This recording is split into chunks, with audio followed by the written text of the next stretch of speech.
Daryl actually just saved me from a week of rushing through stuff. Where does he live? Destin, Fort Walton. I think it's actually Fort Walton Beach. Yeah, with the panhandle. Yeah. What is that, 5 hours from here? Yeah, with the Tesla it's like 5.5. Because I have to stop and juice it? Yeah, I have to stop one time. At a supercharger? Yeah. And then the problem use all is... your referral miles, right? Well, dude, when I went up to Knoxville, I used the supercharger. They didn't charge me. They didn't deduct the miles. Nothing. They probably got some shit in there for... Well, I'm wondering if my car is one of the ones that they said is an issue, where they just can't... They, like, think it's unlimited supercharging. But it's actually not. Okay, this is well, since it logs all the data, you'll figure it out. Yeah. Since you have all those supercharger miles, you'll be good. Exactly. When they figure it out, they'll just deduct all of those. Yep. Yeah. What do you do when you travel to somebody's house then? You gotta go seek out a charger? No, I mean, there's you enough. You have a wall plug? Yeah. I can plug into a regular 110. Yeah, it takes forever, right? It's like 1 mile an hour or something? It's 3 to 5. But that's not bad if you park the car for 2 days. Right. That gets you out of pretty much anywhere in the United States. Yeah. Or, here's the other thing. Every supermarket these days has a charger, like a level 2. Oh, I was going to ask, the 240? How fast does that charge? That's at about 25 to 30 miles an hour. Oh, you could drive over there and then walk back to where you were going. Well, you could drive over there, sit for a couple of hours, and then make it to a supercharger, because the supercharger's always within probably 60 to 70 miles. Yeah, I think the only people who find this super inconvenient are like the people that are not good at logistics and planning. Yeah. Like if my brother-in-law had one of his cars, he would be calling for a tow all the time. Right. Impatient people is typically... Yeah. But, he's releasing new technology. But if you know how to plan ahead, which most successful people do... Right. It's not too bad. And it doesn't, honestly...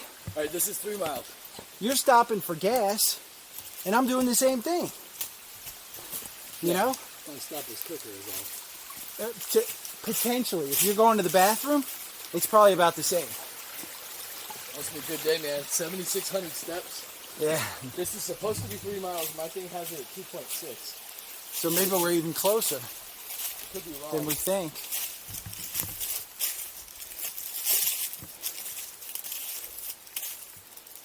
We could be closer, or it could be longer than 4. There's going to be an intersection where we have to take the green. Yeah. But you know what, VJ? We're near the top.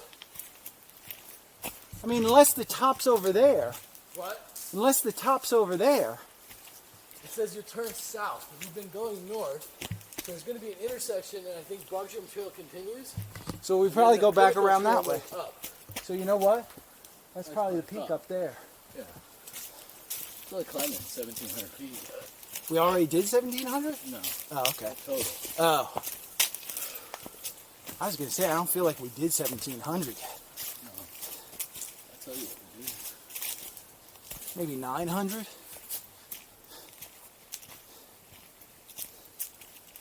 Yeah, like 650. 650? 700. There's about 500 left. So this will be pretty uphill to the top.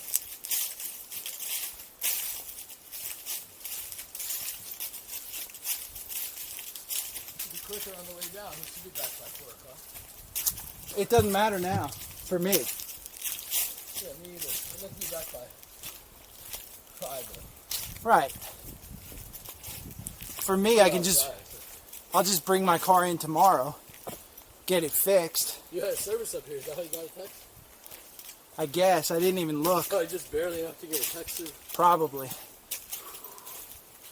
It was just, it's all text message, so it's not even iMessage. So it's probably 3G. Yeah, it's fine. And it comes through.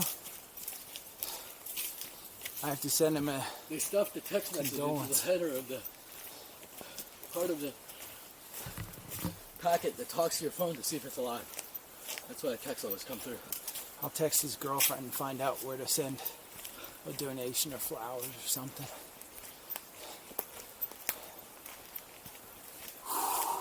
I met his dad one time. Yeah. Back in... You know this guy from work or something? No. So here's the way I met him.